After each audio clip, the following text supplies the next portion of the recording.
Hi అండి, అందరు ఎలా ఉన్నారు? ఈరోజండి కారంగా కమ్మగా మంచి పచ్చడి చూపిస్తానండి. ఈరోజు కొబ్బరి పచ్చడి కంటే బాగుంటుందండి. సేమ్ మనకి కొబ్బరి పచ్చడి ఎండుమిరపకాయలు వేసి చేసుకుంటే ఎలా ఉంటుందో ఇది కూడా అలాగే ఉంటుంది. ఇదండి ముల్లంగి అండి. ముల్లంగిలు అండి సాంబార్లోని అలాగే వేసుకుంటారు. చాలామంది కూర కూడా చేసుకుంటారు. కొంతమంది అసలు తినడానికి ఇష్టపడరు. ఇది ఇలా పచ్చడి చేసి పెట్టామనుకోండి, సేమ్ కొబ్బరి పచ్చడిలాగే ఉంటుంది. చాలా బాగుంటుంది. దానికి కావాల్సినవి అండి ఎండుమిరపకాయలు అండి, పల్లీలు అంటే నేను ఒక 100 గ్రాముల పల్లీలు తీసుకున్నాను. ఒక అర కేజీ ముల్లంగి తీసుకున్నాను. దానికి తగినట్టు చింతపండు అండి, కళ్ళుప్పు వేసుకుందాం. అలాగే ఒక పచ్చి వెల్లుల్లిపాయ వేసుకుందాం, కరివేపాకు ఇవన్నీ వేయించుకొని పచ్చడి చేసుకుందాం అండి.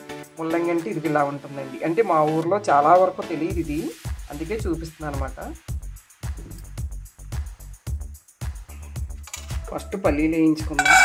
ఆయిల్ లేకుండానే సిమ్లో పెట్టుకునండి జాగ్రత్తగా మనం పల్లీలు వేయించుకుందాం. ఇలా పల్లీలండి మనం ఎంత సిమ్లో పెట్టి వేయించుకుంటే అంత నిదానంగా ఏగుతాయి కదా, అంత టేస్ట్ అవుతుంది. పల్లీలు వేగిపోయి తీసి పక్కన పెట్టుకునండి, మిగతా వేయించుకుందాం.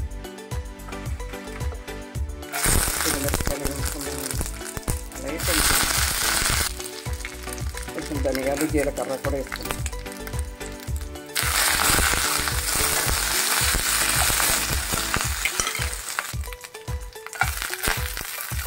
కొంచెం ధనియాలు జీలకర్ర, మనం ఎండుమిరపకాయలు, కరివేపాకులు, పప్పులక్కర్లొద్దు, మనం పోపులో వేసుకుందామండి. ఎందుకంటే ఆల్రెడీ పల్లీలు వేసుకుంటున్నాం కాబట్టి పప్పులు వేసుకోక్కర్ల.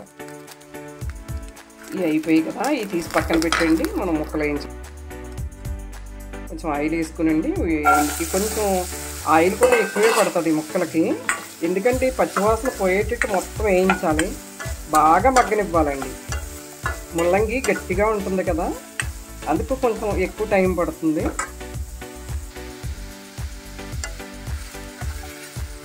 ఇవన్నీ ఇది అలా జాగ్రత్తగా వేయించుకోవాలి.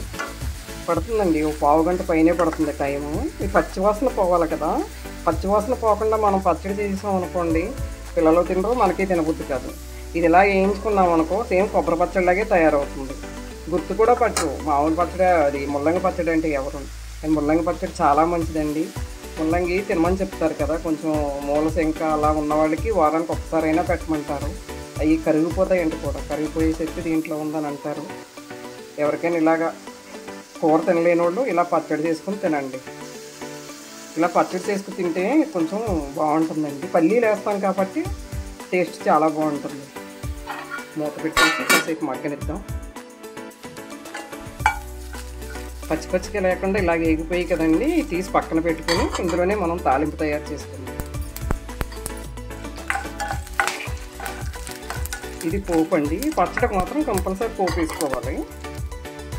పోపు వేసుకుంటే ఏమైనా కొంచెం పచ్చివాసన ఉన్నా పోతుంది. కొంచెం పసుపు వేసుకుందాం. అలాగే మీకు నచ్చితే కొంచెం ఇంగు వేసుకోండి. ఏ పచ్చడికైనా ఇంగువే కదా బాగుంటుంది. అయిపోయింది, మిక్సీకి వేసుకునండి. పచ్చడి అందులో కలిపేసుకో. చల్లగా అయిపోయి కదా, ఇవ్వండి మనం మిక్సీలో వేసుకుందాం. పచ్చి వేయాలండి వెల్లుల్లిపాయలు, అలాగే పచ్చిదే చింతపండు కూడా వేస్తున్నాను. ఈ మిక్సీ పట్టేసుకుందాం. ఇది అయిపోయింది కదా, ఇది బాగా కాస్త అయిపోయిన తర్వాతే మనం ముక్కలు వేసుకోవాలి. అన్నీ కలిపి పట్టొద్దు. ఇది వేసండి, ఒక ఊరికే 2 రౌండ్లు తిప్పామనుకో సరిపోతుంది. ఇలా అయిపోయిందండి. ఇదో సేమ్ కొబ్బరి పచ్చడిలాగే ఉంది. ఉప్పు కారం అన్నీ సరిపడా వేసుకొని పట్టేసుకున్నాం అనుకో చాలా బాగుంటుంది. అలాగే ఇందులో పోపు వేసుకున్నాం అనుకో తయారైపోయిందండి ముల్లంగి కొబ్బరికాయ పచ్చడి అని అనుకోవాలి, కానీ ముల్లంగి పల్లీలునండి చాలా బాగుంటుంది. అలాగే మీకు కూడా నచ్చితే ట్రై చేయండి. ఇలా ఎప్పుడైనా ఒంట్లో బాగాలేనప్పుడు కూడా, నోరు బాగానప్పుడు చేసి తిన్నారనుకో కమ్మగా తినేయచ్చు అన్నం మొత్తం. ఓకేనండి, నెక్స్ట్ వీడియోలో కలుసుకుందాం.